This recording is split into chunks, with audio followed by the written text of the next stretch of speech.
Nessa entrevista, vamos bater um papo sobre liderança, estresse e os seus efeitos sobre a produtividade e o bem-estar das equipes. A nossa convidada para essa entrevista, apesar de ser autora e ter vários livros publicados, sempre gostou mais de falar do que de escrever. Ela cresceu em uma família de artistas e se encantou com teatro ainda na escola. Todo mundo diz que ela leva jeito para comediante. Talvez seja por isso que as suas aulas no curso de pós-graduação têm sempre um toque de bom humor e um jeito de stand-up. Ela é amante da fotografia e nas horas vagas se arrisca na cozinha, exercendo seus múltiplos talentos na arte da confeitaria. Ela é mestre em administração de empresas e neuromarketing pela Florida Christian University, jornalista especializado em gestão com MBA em direção estratégica e mestrado em neuroliderança. Atuou como jornalista, apresentadora e âncora em televisões, rádios e várias agências de notícia. É palestrante internacional e autora dos livros Atreva-se a Mudar, Leve o Coração para o Trabalho, A Arte da Guerra para a Gestão de Equipes e seu livro mais recente, Liderança Tóxica, foi o que deu origem a essa nossa entrevista. Ela está aqui hoje, na série Papo de Especialista do canal Radar Executivo, para falar sobre estratégias de neuroliderança e produtividade. Seja muito bem-vinda, Alessandra Assadi. Jorge, é um prazer estar aqui hoje com você. Quero agradecer o convite e falar assim que, né, é uma honra poder participar do seu programa, porque a gente tem tanta coisa para falar e é um dos programas, um dos raros programas onde a gente realmente pode conversar, né? Pode longamente estar falando do tema, porque geralmente quando a gente dá uma entrevista ou vai em alguns outros programas, é uma coisa curta, onde a gente não pode aprofundar de verdade o tema. Então, eu estou muito feliz de estar aqui hoje e estou pronta para responder todas as suas perguntas. Muito obrigada pelo convite. Com certeza. Alessandra, eu quero te agradecer essa disponibilidade, a generosidade em compartilhar o teu conhecimento, a tua expertise, e eu acredito que a nossa audiência, o nosso público, vai gostar muito da entrevista. É um tema sempre atual, é um tema que não tem essa coisa de moda, né? Liderança, estresse, relacionamento, desde que o ser humano é ser humano, que existe e que precisa ser sempre trabalhado e revisitado.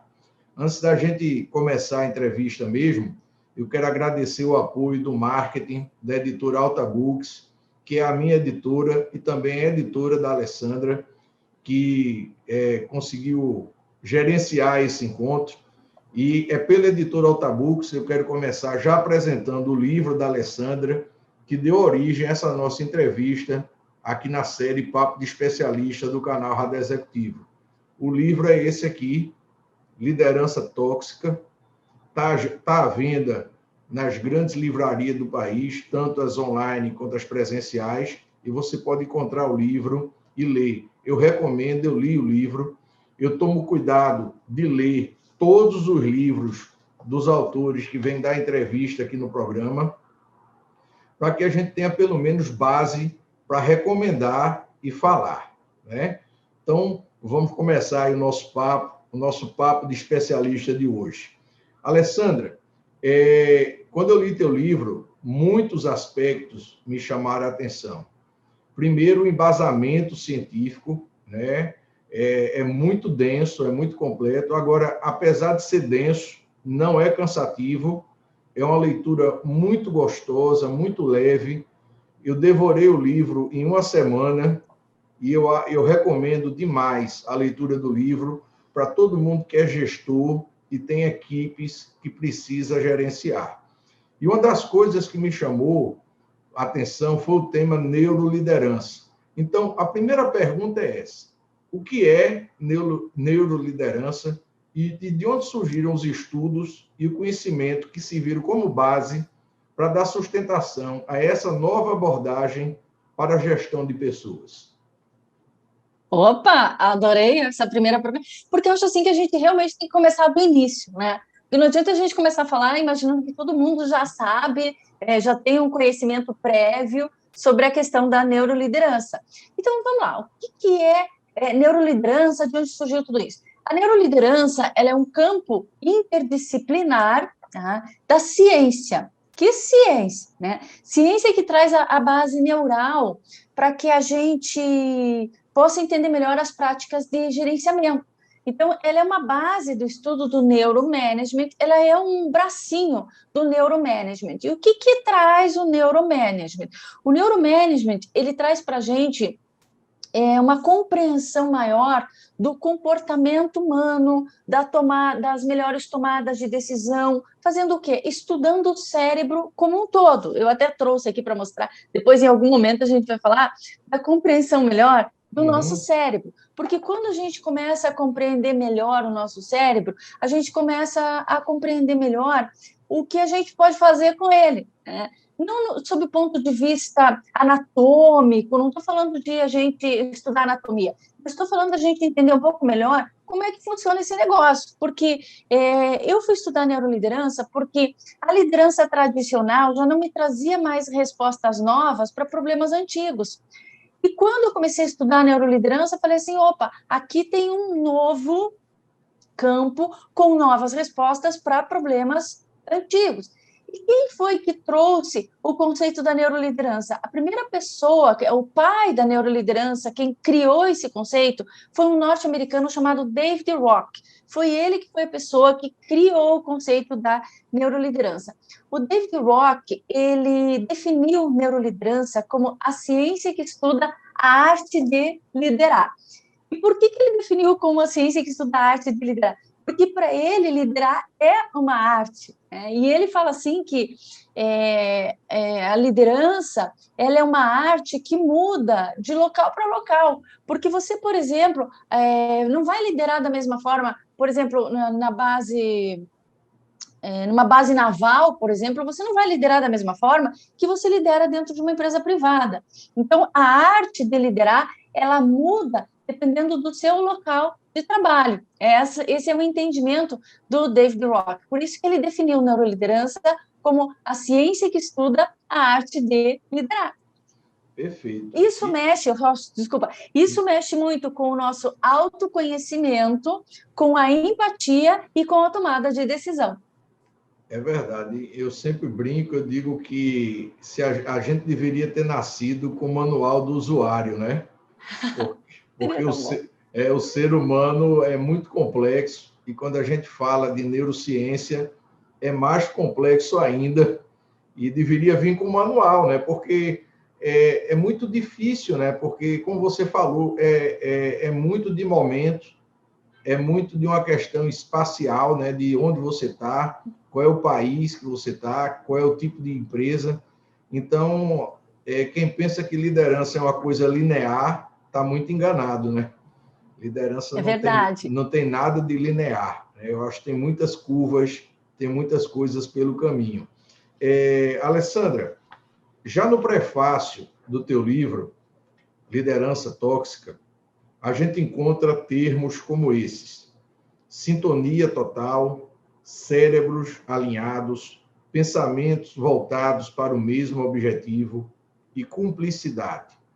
E a minha pergunta é essa: como conseguir alcançar tudo isso em ambientes empresariais pressionados pelo lucro, pelas mudanças inesperadas e por objetivos de curto prazo que precisam ser cumpridos ou colocam em risco a saúde financeira das empresas?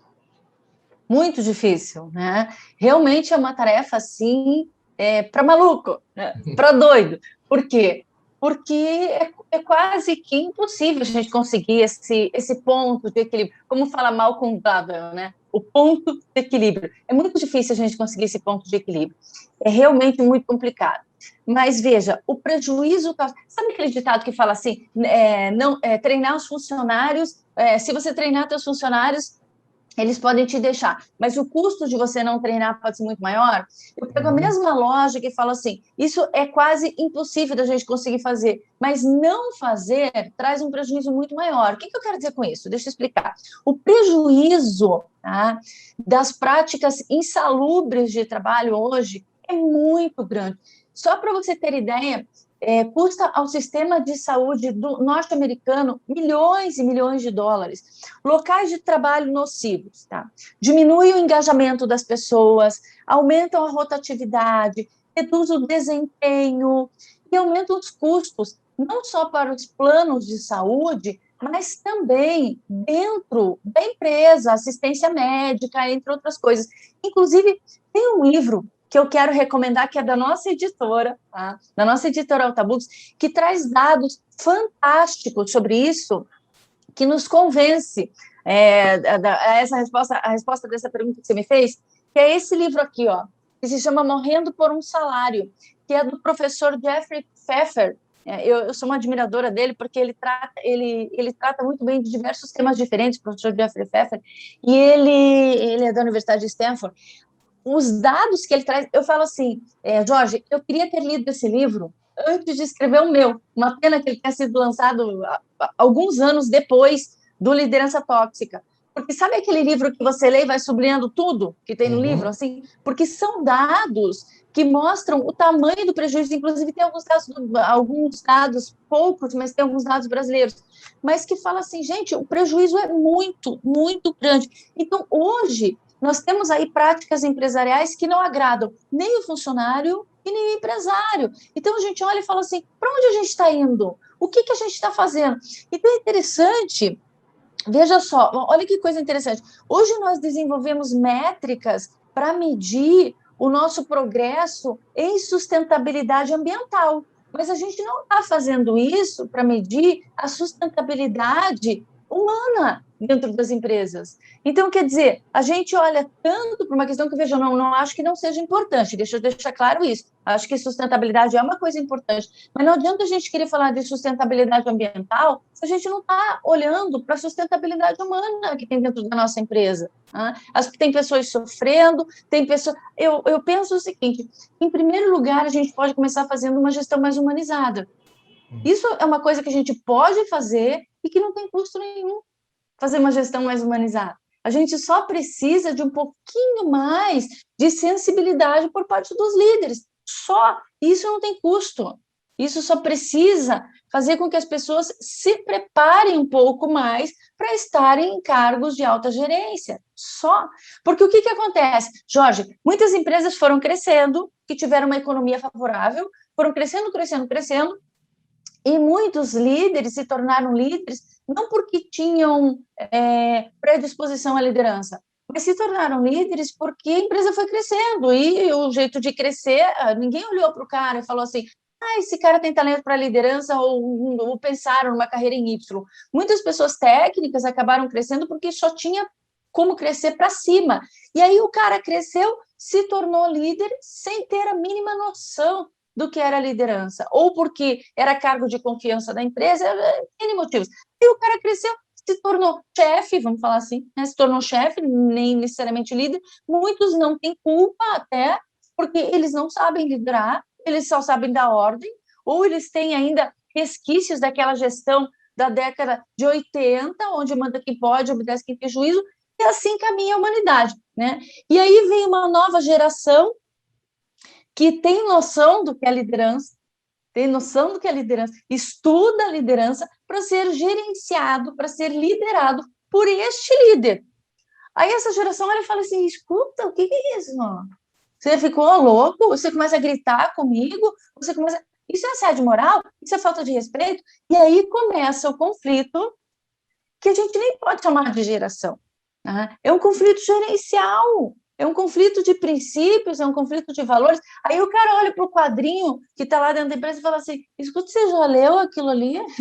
Você já leu aquilo ali que está escrito missão? Você já alguma vez já olhou para aquilo? Então, quer dizer, aí começa o descompasso. Aí começa aquela incoerência, né, de você falar uma coisa e fazer outra, completamente diferente. E veja, eu não estou nem falando de empresa muito grande, isso acontece nas médias, isso acontece nas pequenas, e isso acontece, inclusive, dentro de reunião de condomínio. Eu falo assim, isso acontece em diversos lugares. Por quê? Porque as pessoas não se prepararam para um cargo de liderança.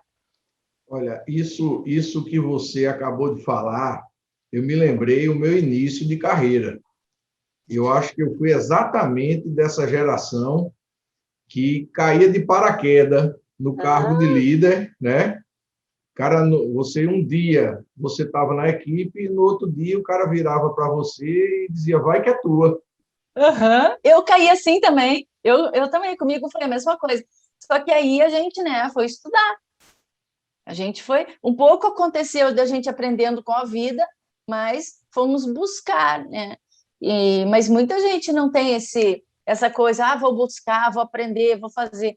E veja, muitas empresas, não é obrigação da empresa, né, te ensinar isso, mas muitas empresas, no desespero, acabam fazendo. Trazem universidade corporativa, entre outras coisas. Mas lá na década de 80, meados até da década de 90, ninguém ouvia falar disso. Ninguém sabia o que era uma universidade corporativa. As pessoas achavam que ou vinha pronto ou não. Tinha o pilar da educação, né, Jorge? Então, era assim, ou a escola educava, ou a igreja educava, ou os pais educavam, né? E era obrigação desses três pilares. Hoje, se você olhar, a escola não educa muito, né? A igreja também não educa muito, com todo respeito. E a família, menos ainda, porque nem se fica em casa mais. Então, sobra o quê? O sujeito entra dentro da empresa, coitado, dependendo do nível dele, ele não sabe, tem gente que não sabe nem usar o banheiro. Aí você vê lá umas mensagens óbvias dentro do banheiro que você olha e fala assim, mas que horror, a pessoa não sabe usar o vaso sanitário? Não, tem gente que, infelizmente, não sabe usar. Então, o que acontece? Nasce um quarto pilar em toda essa confusão aí, que é o pilar da empresa assumindo a educação do funcionário. Quando eu falo educação, eu falo assim de uma forma bem genérica, porque muitas empresas têm que assumir educação mesmo, tem que ensinar o cara a falar, tem que ensinar o cara a usar o telefone. A gente não pode imaginar que a pessoa vem pronta, porque ela não vem, não adianta, ela não vem. E eu acho interessante porque um dos itens muito pontuados em pesquisa de satisfação por funcionário é exatamente ele perceber o investimento em treinamento. E muitas empresas, na hora da crise, são duas verbas que eles cortam de imediato: é treinamento e marketing. O que é um absurdo, porque é exatamente nos momentos de crise que você precisa fortalecer o engajamento, a motivação, onde você precisa tornar a sua equipe mais coesa, mais próxima, né? E não é isso que acontece. Quando você falou desse lance da escola, da igreja, da família, eu fiquei pensando aqui o seguinte, na verdade, continua sendo o papel desses três, vamos dizer assim, players da educação em educar. Logicamente, é outro tipo de educação, né?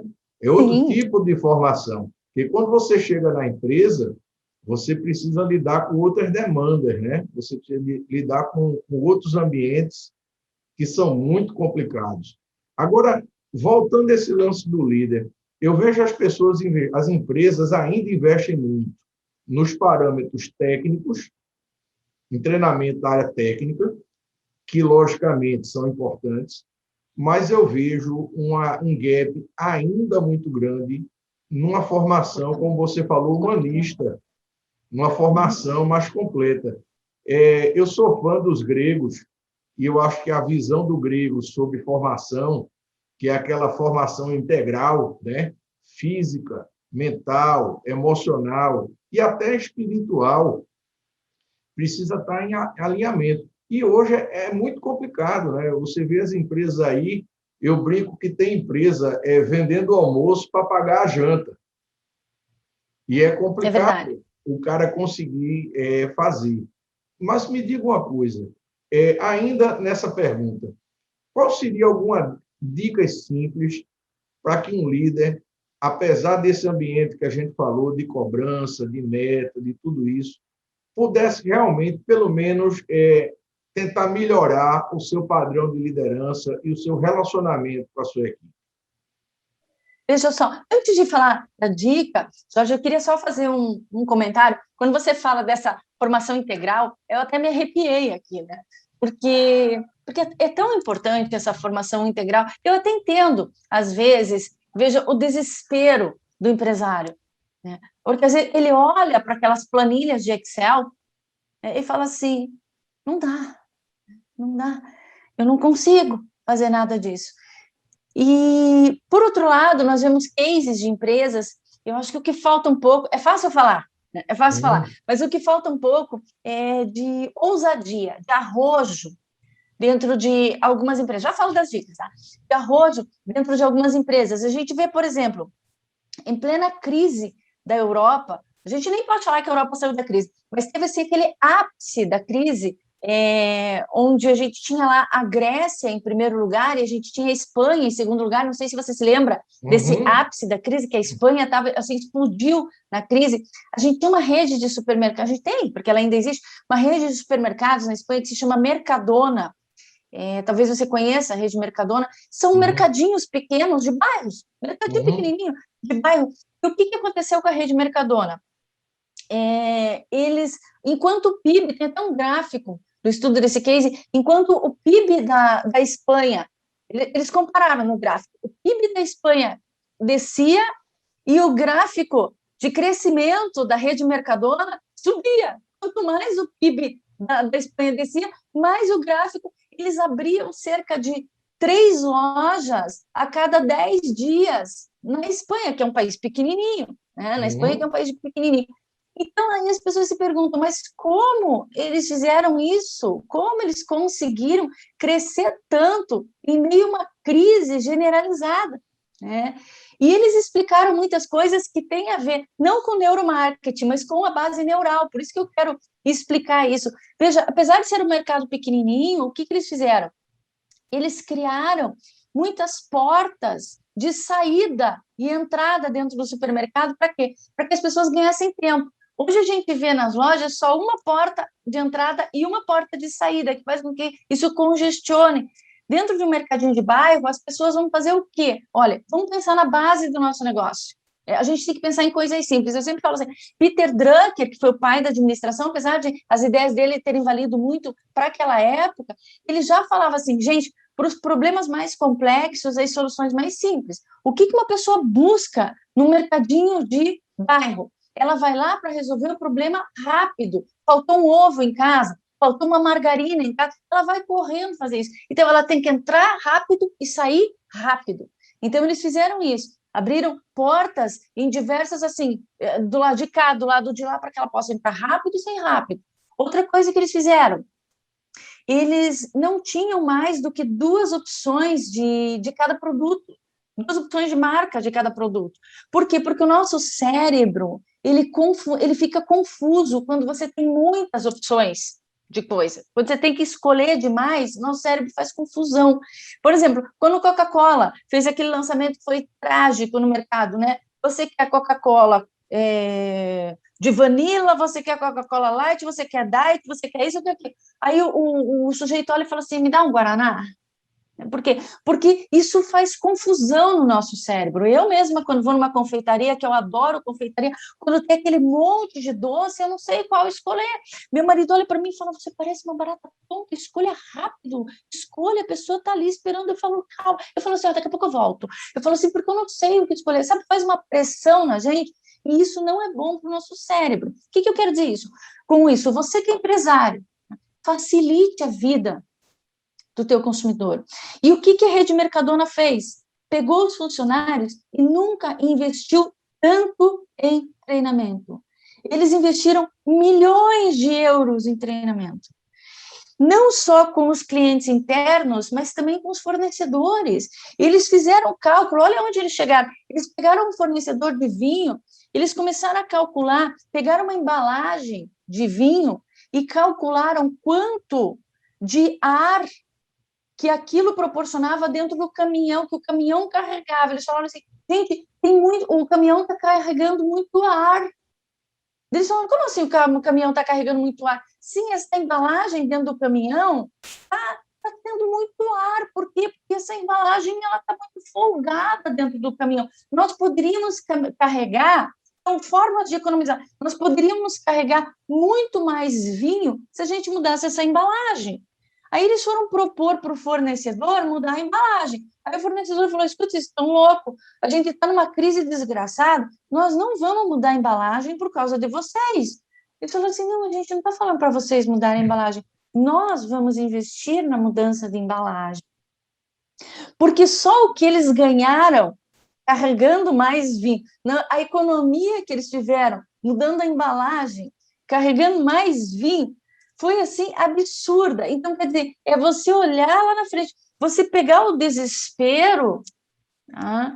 E respirar fundo e falar assim, o que nós podemos fazer para carregar menos ar nessa estrutura? Tá? Então, na hora do desespero, a gente só olha para as planilhas de Excel. E isso é um erro.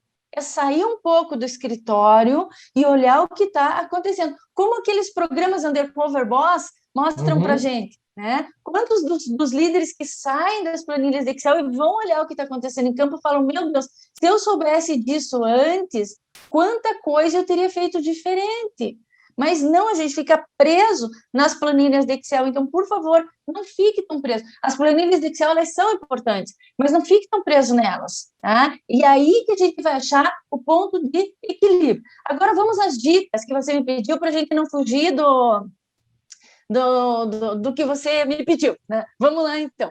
Uma das coisas que são simples e não tem custo, né? A gente ouvir a dor, o que está acontecendo. Porque quando a pessoa fala da dor dela, ela está colocando um pouquinho para fora aquela dor. E cada vez que a gente coloca a nossa dor um pouquinho para fora, a gente ameniza um pouco. Ela sai, ela vai indo. Então, criar espaços para que a pessoa possa falar da dor dela. Isso não tem custo. Isso não tem custo. É o que eu falo assim, o quanto custa e quanto vale. Isso não tem custo e tem um valor imenso. Ouvir a dor. Outra coisa, reservar espaço para cura, porque quando a gente tem uma empresa doente, por exemplo, você ter um espacinho para cura, o que é um espacinho para cura? É você dar intervalos para as pessoas. Às vezes a pessoa está, você vê, esses dias, eu vou dar um exemplo prático. Esses dias a moça chegou e falou assim, eu acho que eu vou embora mesmo daqui. Aí eu olhei para ela e falei, por quê? Ela falou assim, porque eu não tenho tempo para cuidar do meu filho, porque assim, estava tudo acabado. Eu não tenho tempo para cuidar do meu filho precisa ir no oftalmologista, meu filho está com problema de coluna. Eu falei assim, quantos anos seu filho tem? 17. Falei, mas seu filho não é tão criança assim. Ela falou, mas eu preciso ir junto, pandemia, isso, aquilo. Falei, veja, não é legal você ficar sem emprego na pandemia. Você quem sustenta a sua casa. Mas não está dando, eu não consigo tempo, eu trabalho período integral.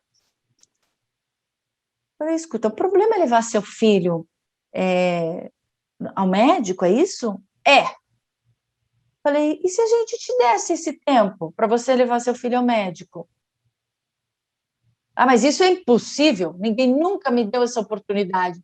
Falei, se a gente te desse esse tempo para você levar seu filho ao médico, quanto tempo você precisa? 2 dias. Ela precisava de 2 dias para levar o filho ao médico. Era isso que ela precisava. Um dia para levar o filho no médico da coluna, outro dia para levar o filho no oftalmologista. Talvez precise de exame depois? Talvez precise, mas daí marca os exames, tudo, dá um jeito de marcar.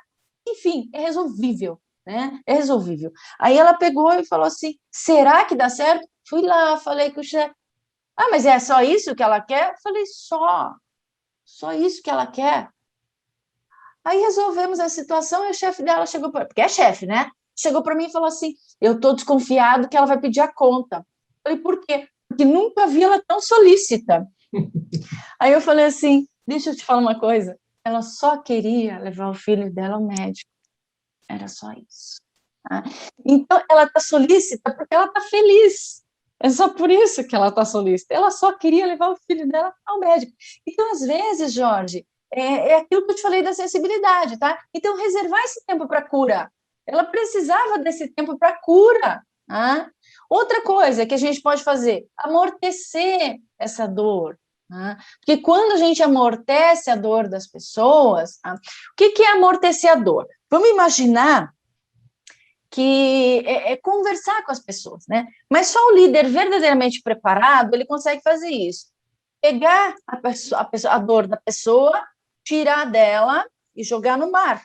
Só que o que acontece muitas vezes? A gente vai lá até com boas intenções, tenta tirar a dor da pessoa, não tira a dor da pessoa e pega para a gente.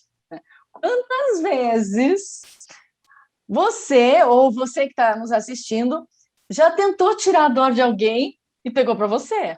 Né? Quantas vezes você já chegou em casa, todo mundo lá te esperando, aquela festa, aquela alegria, e você estragou a noite de todo mundo? Eu posso apostar que pelo menos uma vez na vida você já estragou a energia da sua casa, levando uma energia que não era sua. E você pegou de alguém, na melhor das intenções, você foi tentar tirar aquilo de alguém, não tirou e pegou para você. Tá? Às vezes você até tirou, mas pegou para você também. Tá? Aí tem aquele líder que tenta tirar a dor, não tira, pega e passa para as pessoas. Aí tem aquele que não tira, não pega, mas passa para todo mundo. Tem aquele que tira, não pega e passa para todo mundo. E tem aquele que é campeão, né? Não consegue tirar dor, pega e passa para todo mundo. Então, assim, só o verdadeiro líder, só aquele preparado mesmo, é aquele que consegue realmente tirar a dor da pessoa, não se envolver com aquilo e jogar no mar. Porque eu sempre falo assim, Jorge, você pode ser contagioso ou contagiante. Né? Então, quando você... veja, quando você faz essa intervenção para amortizar essa dor, o que é que acontece? Tá?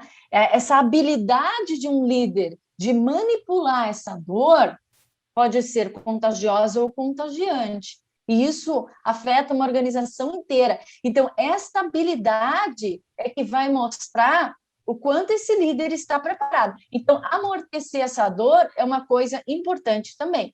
Mas isso vai ao encontro de você também construir relacionamentos. E quando eu falo construir relacionamentos, eu não estou falando de fazer amizade. As pessoas fazem muita confusão. Eu sempre falava para uma equipe que eu tinha, eu falava assim, gente, nós não estamos aqui para fazer amigos. Tá? Se nós fizermos amigos, isso vai ser bônus, isso vai ser muito bom. Mas nós estamos aqui para criar relações. Tá? E criar relações, até outro dia eu estava fazendo um curso de um professor norte-americano e eu escutei uma coisa muito legal dele. Ele estava falando assim, que a gente fortalece relações não por sentimentos que eu tenho um pelo outro, mas sim por princípios em comum.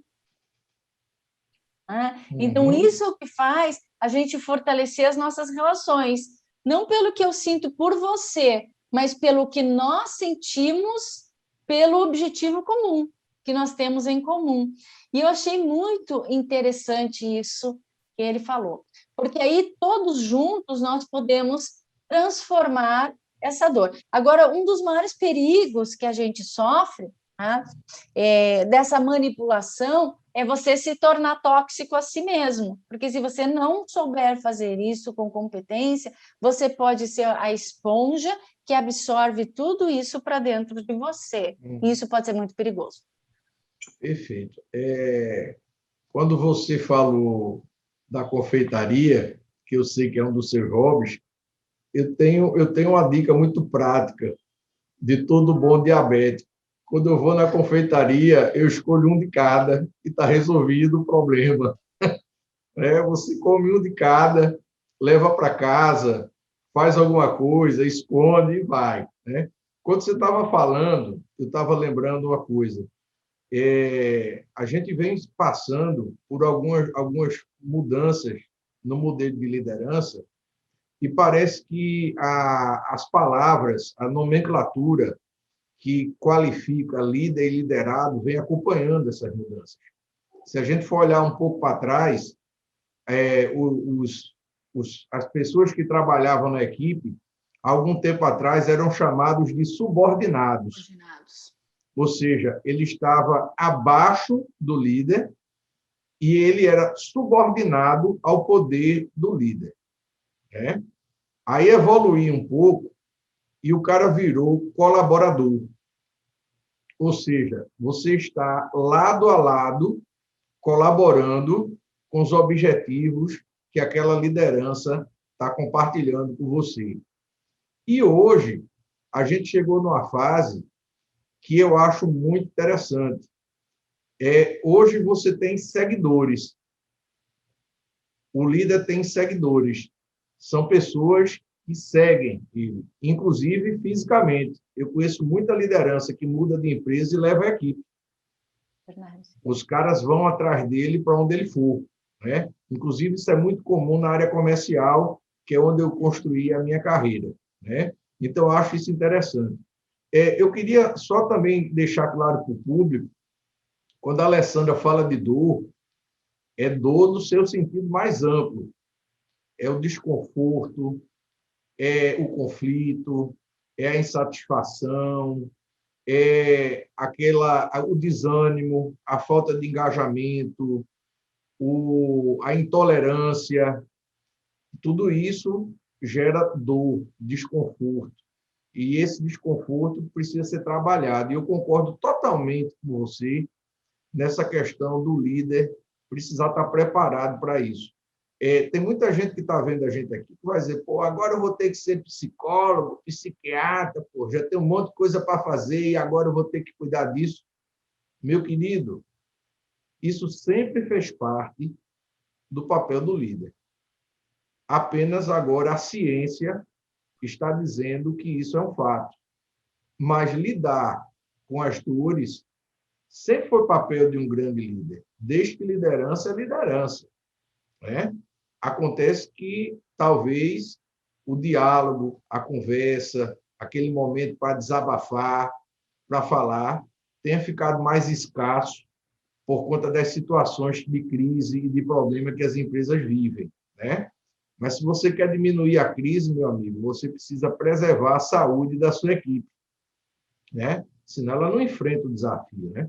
Então, acho que as suas dicas e as suas respostas foram muito positivas mesmo. Outro ponto que me chamou a atenção no seu livro foi o conceito de contágio emocional, que, inclusive, de certa forma, você até abriu espaço para falar sobre isso. Né? E contágio emocional e os efeitos das emoções no sistema imunológico das pessoas. Você poderia detalhar melhor essa ideia e explicar como os gestores podem lidar com esse conceito na prática para se tornarem líderes melhores? Claro. Jorge, na verdade, o nosso corpo ele é feito de emoções. Né? Então, nós somos seres emocionais. E o tempo todo nós estamos produzindo... Nós temos hormônios, nós temos neurotransmissores, e nós estamos o tempo todo produzindo faíscas, vamos falar assim, né? Então, todo o nosso estresse, toda a nossa energia, ela está sendo, vamos dizer assim, contabilizada no nosso organismo. Então, o que é que acontece? Nós somos seres movidos a emoções, e as emoções exacerbadas, elas acabam fortalecendo ou enfraquecendo o nosso sistema imunológico, sim, tanto para o bem quanto para o mal. Quantas vezes a gente vê aí pessoas que se curam, que você olha e fala assim, nossa, ele se curou de determinada doença só com a fé. Veja, eu não estou questionando fé, pelo amor de Deus, tá? Eu estou trazendo a ciência aqui para a gente. A fé faz milagres? Faz. Tá? Mas quando a gente estuda memética, por exemplo, o que é memética? É a ciência que estuda os memes. Não estamos falando de meme de internet, tá, gente? Estamos falando de ciência. Cada vez que você dá o mesmo estímulo cerebral, você está fortalecendo uma sinapse cerebral. Se esse estímulo é negativo, por exemplo, Tá? O que acontece? Você está fortalecendo aquele estímulo negativo, você está criando mentalmente, por exemplo, se um chefe chega para você e fala todo dia que você é incompetente, né?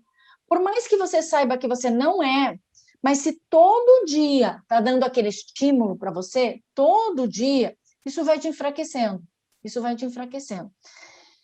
Primeiro, psicologicamente. Tá? Em seguida, aquilo pode virar uma depressão. Tá? Daqui a pouco, o teu sistema imunológico vai começar a ficar fraco. Você vai começar a não dormir direito. Assim, são diversos sintomas que cada organismo vai reagir de um jeito, porque os nossos neurotransmissores, a tua dopamina vai começar a ser, você vai começar a produzir menos dopamina, se você começa a dormir menos, isso mexe com o teu sistema imunológico. Tem teses que falam só sobre a importância do sono. Essas pessoas que falam assim, eu durmo só 4 horas e estou bem, uma hora a conta vai chegar na sua casa. Não se preocupe. Tá? Ninguém consegue ter saúde dormindo só 4 horas por noite. Você aguenta um tempo, mas depois de um tempo, você vai ver que seus glóbulos brancos não vão estar normais, o teu sistema imunológico, isso é estudo científico, tá? O teu sistema imunológico vai começar a ficar mais fraco, pessoas que não dormem morrem. Então, por favor, durma. Tá? As pessoas perguntam para mim, como é que você consegue ter tanta energia? Eu olho para elas e falo assim, eu durmo. Às vezes falam assim, mas você não tem... Às vezes, quando eu falo, gente, eu estou sem tempo para alguma coisa, a pessoa fala assim para mim, o que você faz da meia-noite às 6? Eu falo, eu durmo. Então, assim, gente, quando a gente enfraquece uma dor mal manipulada, tá? Quando a gente fala assim, uma dor mal manipulada, como o Jorge acabou de explicar, a dor ela pode ser de diversos níveis. Tá? Uma dor mal manipulada, ela enfraquece, sim, o teu sistema imunológico. Até se você me permitir, Jorge, depois eu posso passar um vídeo das pesquisas que eu fiz, dos entrevistados que eu fiz. Eu entrevistei uma moça que é muito chocante a história dela. Então, o que acontece? Isso enfraquece o teu sistema imunológico e vai te abrindo o teu organismo, vai deixando buracos no teu organismo, para quê?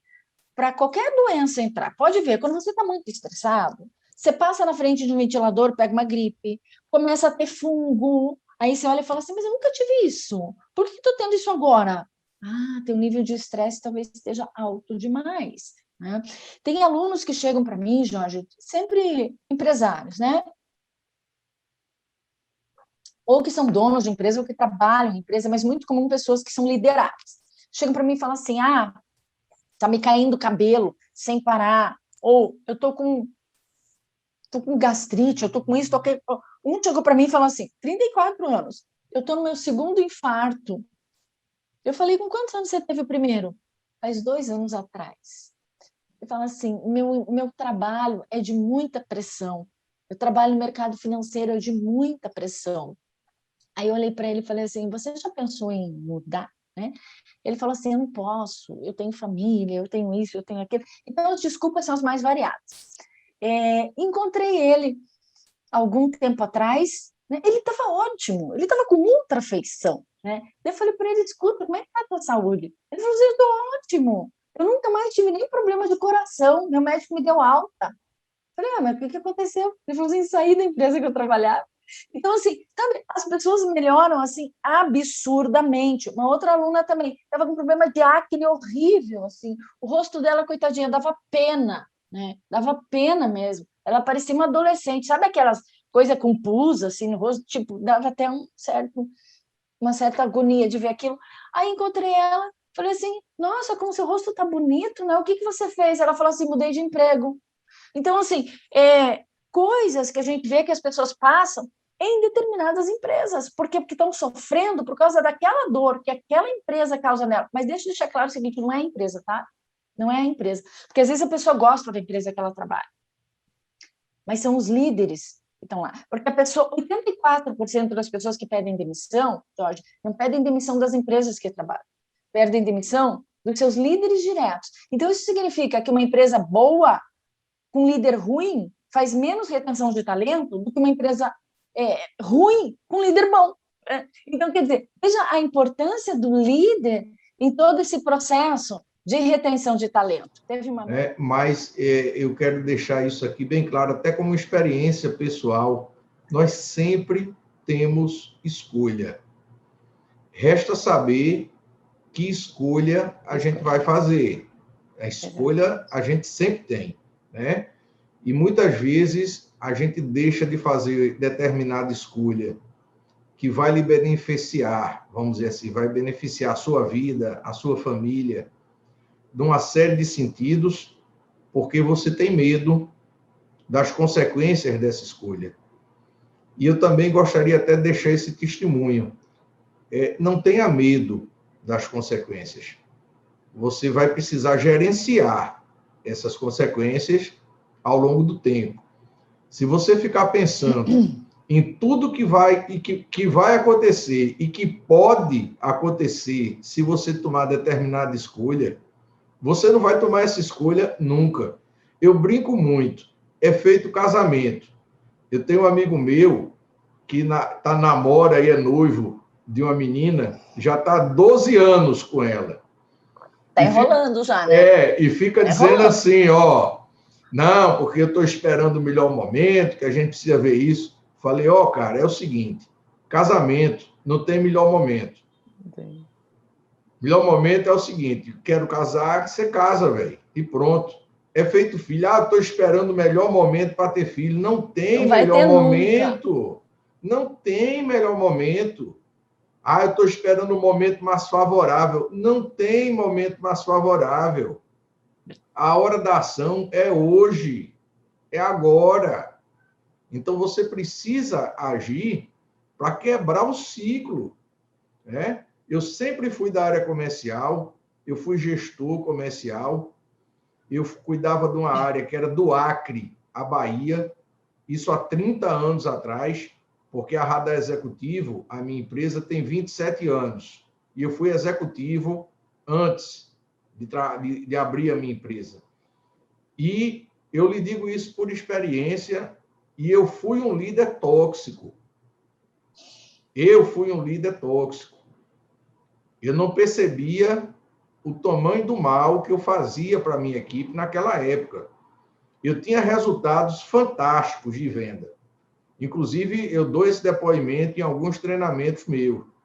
Eu era uma máquina de vender, mas eu não tinha limite. Eu me lembro que eu soube depois, né, e foi uma das coisas que me fez virar a chave como líder, eu soube que tinha representantes comerciais meus que tinha que tomar Lexotan antes de eu fazer a visita na região dele. O meu apelido era Treme Terra. Nossa, que horror! Eu soube depois que diziam que eu batia a mão aqui em Recife e tremia no Acre. Então, eu tive excelentes resultados em termos de número, mas eu deixei um rastro de insatisfação, valeu a pena, Jorge. de dor. Valeu a pena. Só valeu porque eu tive a oportunidade que poucos líderes têm de reunir essa equipe e falar para eles isso. De perceber a ficha ter caído. Então, eles me acompanharam não só nessa fase, mas eles me acompanharam na virada de chave, na mudança. E nós continuamos tendo excelentes resultados, só que com a qualidade de vida e com um tipo de satisfação diferente. Eu costumo dizer que eu tenho um orgulho muito grande de ter gerenciado essa região durante 3 anos, ter mudado os resultados, sem nunca ter mudado nenhuma pessoa da equipe. Então, você quer me dizer que o resultado não precisa ser a qualquer custo um bom resultado? Pronto. Agora você chegou onde eu queria. Eu acreditava que eu tinha que conseguir o resultado na pressão. E eu percebi que você trazer as pessoas para perto de você faz muito mais efeito do que qualquer tipo de pressão que você possa dar. Então, eu parei de ser o treme-terra. Eu até brincaram depois comigo, dizia que era Jorginho, paz e amor. Depois... Eu vou usar esse seu depoimento aí, posso? Pode, depois da virada, né? Então, virou Jorginho, paz e amor, porque foi muito assim. E foi muito Não foi uma coisa que foi acontecendo, não. Foi uma decisão. E foi difícil para você? Sinceramente, não. Eu pensava na verdade, eu nem pensava que ia ser difícil, porque eu não tinha a menor intenção de mudar. Eu mudei porque eu vi as consequências nas outras pessoas. Eu consegui enxergar, através dessa névoa, né? E foi aí que aquilo mexeu comigo e eu decidi fazer essa mudança, essa virada de chave, né?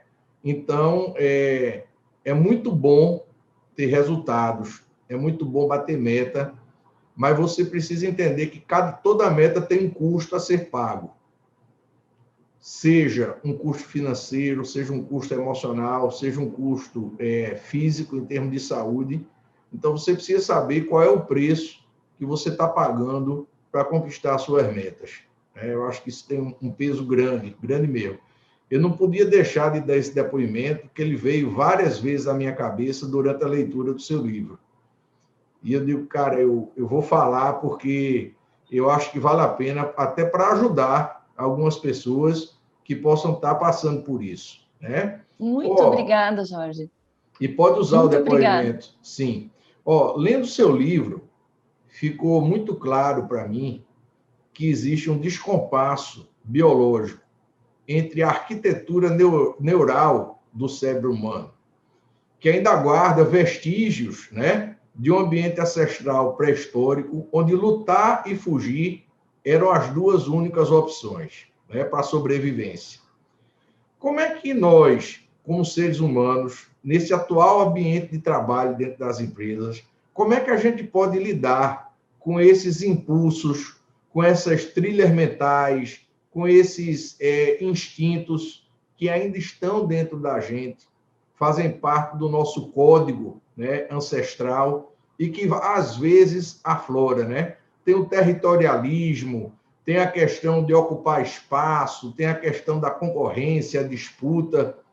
Como é que você pode explicar melhor esse descompasso e como os líderes podem aprender a lidar melhor com isso na vida deles e também na vida das suas equipes?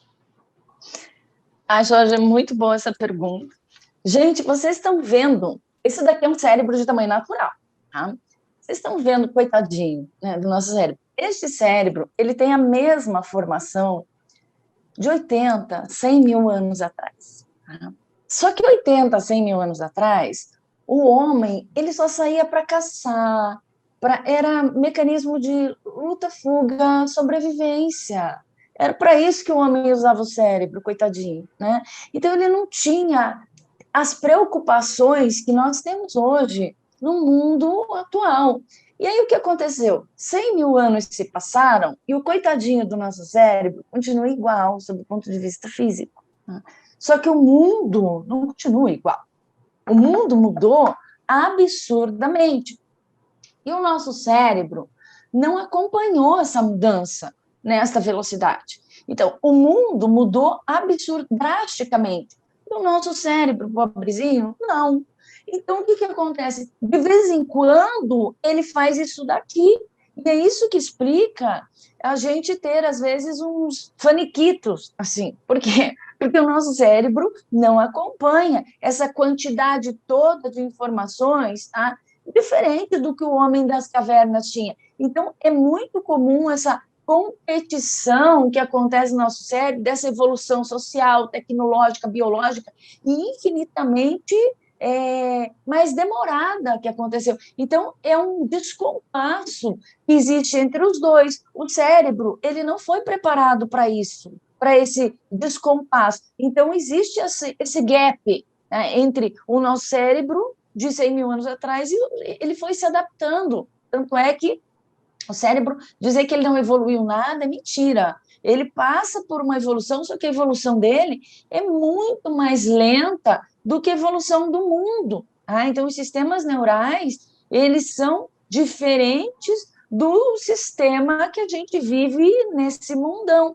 Então, o que a gente pode fazer para descomprimir o coitadinho do nosso cérebro, para aliviar o nosso cérebro, para conseguir pensar melhor? nesse mundão todo, tá? Existem algumas atividades que já foram... Eu sou uma pessoa meio cética para algumas coisas, tá, Jorge? Então, quando alguém fala assim para mim, você sabia que fazer yoga é bom? Daí eu falo assim, deixa eu ver a ressonância. Quero ver a ressonância. Quero ver a ressonância de quem nunca fez para uma pessoa que começou a fazer. Quero comparar a ressonância. Aí, quando alguém fala assim para mim, você sabia que meditação é bom? Eu falo, quero ver ressonância. Aí eu quero comparar a ressonância. Então, eu sou uma pessoa que... Eu sou um pouco cética. Depois que eu comecei a ver a neurociência e tal, eu comecei a pensar assim, quero ver a ressonância. Eu quero ter certeza do que eu estou falando, porque uma coisa é você falar no achismo, é muito bom, comportamentalmente é bom, legal, mas... Como é que eu vou provar para a pessoa que isso é bom mesmo? Porque ficar falando que é bom, legal, é bom. Muita gente já teve benefícios, e aí eu quero ter certeza, eu quero comprovar que é bom. Tá? Respirar é bom? Mas eu quero comprovar que trabalhar a respiração é bom. Quero ver a ressonância de quem respira mal e de quem respira bem. Então, fazendo estudos através de ressonâncias magnéticas funcionais, a gente conseguiu realmente ver que tem algumas coisas que fazem bem. Tá? Trabalhar a respiração é uma coisa que realmente muda um pouco as imagens cerebrais. Você fazer yoga, eu ainda vou chegar lá, tá? Apesar de ter estudado, não é uma prática que eu ainda não cheguei nesse grau evolutivo, vamos falar assim, tá? Mas fazer yoga é uma coisa que pode ajudar, aprender a respirar melhor é uma coisa que pode te ajudar muito em algum momento do seu dia. Você não precisa parar o dia, mas você pode parar 5 minutos e fazer exercícios respiratórios na sua cadeira mesmo. Tá? Você pode fazer uma meditação, não precisa ficar lá 100 horas no seu dia, mas você pode tirar 10 minutinhos para fazer meditação. Esses dias eu recebi um e-mail de uma moça que falou assim, eu descobri como não matar meu chefe. Me deu até medo de continuar lendo o e-mail dela. Aí ela falou assim, agora eu medito todo dia 5 minutos antes de ir para a reunião com ele. Eu falei, tá te fazendo bem? Tá. Assim eu não tenho mais ganas de matá-lo. Falei, então pronto, continua fazendo. Né? Então você não precisa ir tomar remédio faixa preta. Tem gente que precisa do medicamentoso, vamos falar assim, né? do tratamento do tratamento psicoterápico, mais o tratamento, vamos falar assim, psiquiátrico. Aliás, a questão psiquiátrica hoje não é mais aquela coisa que é coisa de maluco. Não. A psiquiatria, ela evoluiu muito, só fazendo parênteses, né? A psiquiatria, ela evoluiu muito. Então, hoje, você ir ao psiquiatra, gente, não é vergonhoso. Eu queria deixar isso bem claro. Até porque a doença do século é a ansiedade.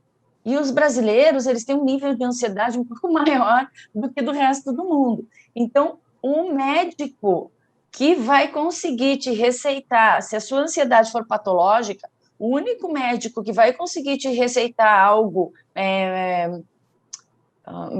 algo medicamentoso, vamos falar assim, farmacologicamente falando, para poder equilibrar os teus neurotransmissores, é o psiquiatra.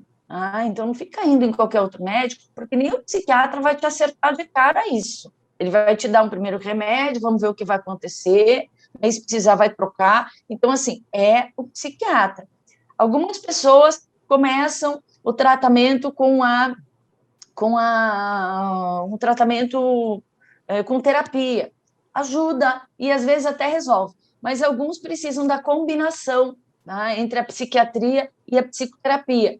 E resolve. Mas tem pessoas que não precisam disso. Muitas vezes, você só buscar fazer algo que você gosta, já resolve o teu problema. Então, por exemplo, se você gosta bastante de natureza, fica um pouquinho do seu dia com a natureza. Se você gosta de animais, ter um bichinho em casa, não precisa ser cachorro, de repente é um passarinho, alguma coisa que você gosta. Se você gosta de uma atividade manual, fazer um crochê, um tricô, tá fora de moda. Não tá, não. Tem tanta gente fazendo tanta coisa bonita, pelo contrário. Hoje é tão raro alguém que faça que a gente tem um valor incrível, até para você ganhar dinheiro com isso. Tá?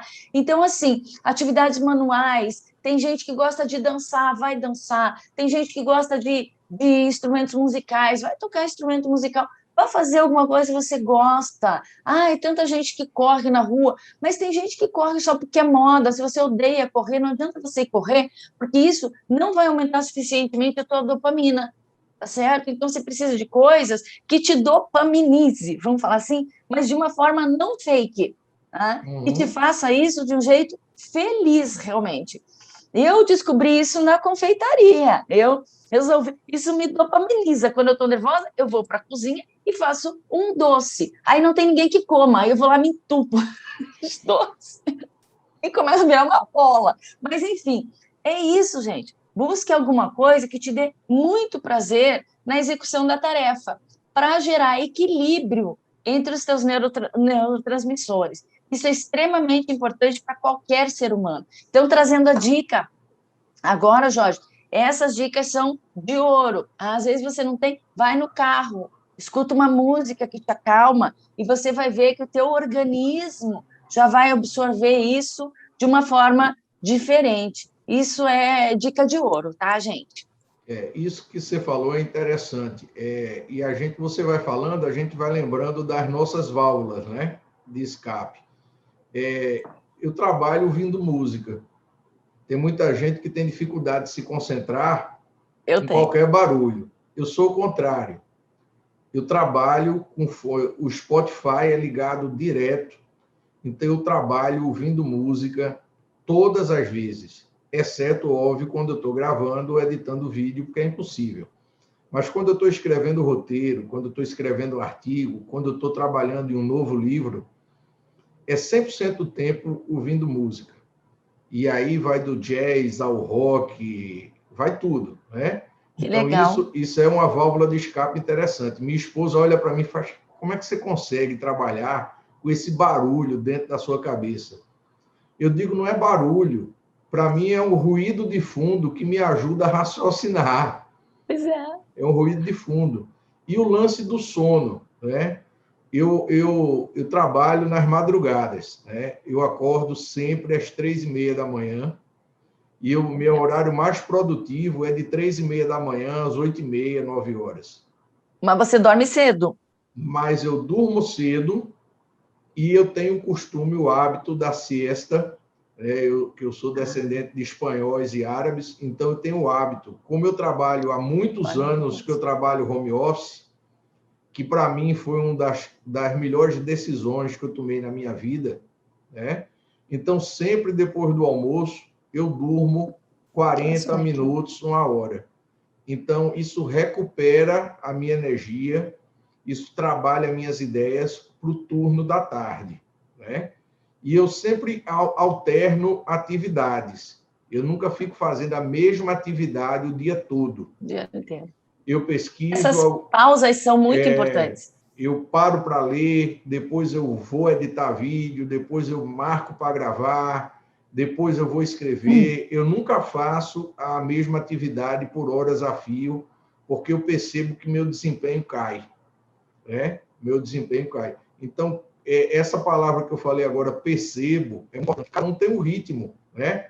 Cada um tem uma biologia diferente. Eu acho que cada um precisa se observar mais para entender o que dá certo com você, qual é o seu horário nobre de trabalho. Eu sempre brinco com isso. Digo, meu horário nobre é 3h da manhã. Se eu tiver uma coisa, uma bronca para resolver, eu coloco nesse horário para eu resolver, porque é o horário que eu estou com a cabeça a mil. Mas isso e o cérebro está fresco. Isso sou eu, né? A minha esposa já é o contrário. Ela troca o dia pela noite. Ela trabalha a madrugada toda, ela é chefe de cozinha e é arquiteta. Então, ela trabalha a noite toda e dorme de manhã. Então, ela vira a madrugada e acorda de meio-dia. Mas é o horário dela, é o ritmo dela, né? Então, ela tem isso. Mas muito, muito esclarecedora essa sua resposta. Me diga uma coisa. Sabe, só complementando, Jorge, desculpa, a gente tem os cronotipos. né? Então, veja como a gente não pode julgar. A gente tem os cronotipos. Às vezes, então, a pessoa bate aí meio-dia e fala assim, que putz, está todo mundo dormindo ainda, um bando de vagabundo. Mas não é, tem os cronotipos, né? Então, assim, tem gente que produz mais de manhã, tem gente que produz mais à tarde e tem gente que produz mais à noite. Eu, depois das 10 horas da noite, eu não produzo absolutamente nada. O meu marido, não, ele fica, ele é noturno. Eu sou diurna, ele é noturno. Então, a gente tem que respeitar a biologia. Isso tem muito a ver com neuroliderança. Você respeitar a biologia de cada ser humano. Então, veja só, por que eu chamo atenção para isso? Eu chamo atenção para isso porque muitas vezes a gente força as pessoas a produzirem no nosso horário ou no horário que a gente quer que elas produzam e depois a gente reclama dos resultados delas. Ou no Então, isso é nosso muito ritmo, né? importante. Hã? Ou no nosso ritmo. Aham. Então, assim, gente, isso não existe. Até vou dar um exemplo de uma coisa que eu fazia. Tinha uma pessoa na minha equipe, eu vou dar um exemplo rapidinho, tá? Tinha uma pessoa na minha equipe que ela, assim, ela tinha um mau humor, mas era aquela época que tinha que bater ponto, que tinha horário, e era uma coisa bem rígida, né? E assim, antes das 10, ela era um demônio de um mau humor, né? Aí um dia, e depois das 10 ela mudava, assim, completamente, né? Aí um dia eu falei, vai acabar com essa história, né? Cheguei para ela e falei assim, escuta, o que acontece com você? Falei para ela, você é bipolar, depende da lua, o que é isso? Porque antes das 10 você é uma pessoa, depois das 10 você é outra, né? Eu quero entender isso. Aí ela olhou para mim e falou assim, não tem nada de errado. Ela falou assim, eu só acordo depois das 10. Quando ela falou isso, Jorge, meu sangue subiu, assim, sabe? Eu falei, só acorda depois das 10, então tá bom. Aí eu fui para minha mesa e falei assim, se todo mundo acorda cedo, ela tem a cara de pau de olhar para mim e falar que só acorda depois das 10. Falei, se eu acordo antes, vai ter que acordar antes também. Veja, coisa de chefe, isso não era coisa de líder. Aí, todas as reuniões que ela tinha que participar, olha, gente, o absurdo de querer mostrar quem tem poder, né? Eu era bem jovem, né? Eu não tenho vergonha de contar, porque este comportamento ainda é presente em muitas empresas, né? Eu marcava as reuniões que ela tinha que participar sempre antes das 10, só para mostrar quem tinha poder, né? E aí eu ficava perguntando as coisas para ela participar, só para ferrar com a vida dela. Aí depois eu comecei a me questionar, poxa, se eu preciso do cérebro dela, né? Por que eu estou fazendo isso? Depois que eu comecei a estudar liderança, que eu comecei a estudar neuro, eu falei, por que eu estou fazendo isso se eu preciso do cérebro dela? Aí eu comecei a inverter. Comecei a marcar a reunião que ela precisava participar e que eu precisava do cérebro dela depois das 10. E os resultados passaram a ser bem diferentes. Aí alguém chegou para mim e falou assim, então agora você vai ficar à mercê do horário que ela acorda? É isso? Você vai virar refém dela? Eu falei, não, meu querido, eu sou líder, eu dependo do resultado das pessoas da minha equipe. E se eu posso trazer, qual vai ser a diferença na minha agenda se eu marcar a reunião às 9 ou se eu marcar às 10? Na minha agenda não vai fazer diferença nenhuma, mas no resultado da minha equipe vai fazer toda a diferença. Então, não é uma questão de eu ficar à mercê dos horários da minha equipe, é questão de eu ficar à mercê do resultado que eu tenho que entregar para a empresa. Então, é usar um pouco mais a nossa inteligência para melhorar os nossos resultados, porque quem responde pelo resultado da minha equipe sou eu. Então, é nesse sentido que a gente tem que pensar também. Então, não ser egoísta, ficar de mimimizinho, porque eu vou fazer a vontade deles. Não, eu tenho que pensar no meu resultado, porque o meu resultado vai ser o desempenho deles. A nossa equipe é o nosso espelho. Então, acho que é o momento da gente começar a mudar um pouco esse mindset, pensar assim, não é ser refém da equipe, né? É pensar que nós somos o nosso resultado. Perfeito. Isso aí se chama sabedoria, né? É você aprender a conseguir obter o melhor das pessoas, né? Inclusive, foi uma das chaves que viraram naquele lance meu que eu falei da minha mudança, né? Eu também era bem jovem. Eu assumi essa região com 23 anos. Nossa. Eu tinha acabado de me formar. Eu me formei muito jovem. Eu me formei com 20 anos, 21 anos, e me pós-graduei com 22 e 23 eu assumi essa região sem nunca ter tido uma equipe, sem nunca ter tido um time, sem nunca ser preparado. Inclusive, quando eu fui contratado, eu nem sabia que eu ia ser gerente. E o poder sobe um pouco, né? Eu viajei para São Paulo para assumir o cargo, e na reunião, o camarada que é diretor, que hoje é amigo meu até hoje, ele disse, olha, agora eu vou chamar o gerente que vai ficar tomando conta da região norte, nordeste e tal, não sei o quê. E eu fiquei procurando o cara, porque eu digo, vai ser meu chefe, vai trabalhar comigo. E era eu, né? Você imagina o que é trabalhar nessa região há 30 anos atrás, sem internet, sem celular, sem nada, né? Era selva, né? Palmas, no Tocantins, nossa, aquela rua que é uma avenida hoje central, era de barro. Imagina. Era uma ruazinha de nada, assim. Era uma coisa assim que você não acredita, né? Se você vê. É impressionante. Mas eu acho que isso que você falou tem muito a ver, né? A gente não é questão de entrar no ritmo do outro. É você aprender a conseguir obter o melhor das pessoas, o melhor que elas têm a oferecer, né? E cada uma com seu ritmo, com a sua singularidade, né? Com a sua singularidade. Exatamente. Olha, para a gente ir caminhando, está muito boa a conversa, mas a gente está caminhando aqui para o final, e aí eu queria saber de você, na sua visão, de uma forma geral, as lideranças que estão hoje nas empresas, elas estão realmente preparadas para lidar com mais essa função, que é tratar e gerenciar com inteligência as emoções das pessoas que fazem parte da sua equipe? Você acha que esse pessoal está preparado para esse desafio? Infelizmente, não, Jorge. Eu gostaria de poder te dar uma resposta diferente. Adoraria. Tá? Mas, infelizmente, estamos falando de maioria, certo? Então, vamos pensar assim, Pareto. Vamos pensar 80-20, tá? 80%, infelizmente, não está preparado.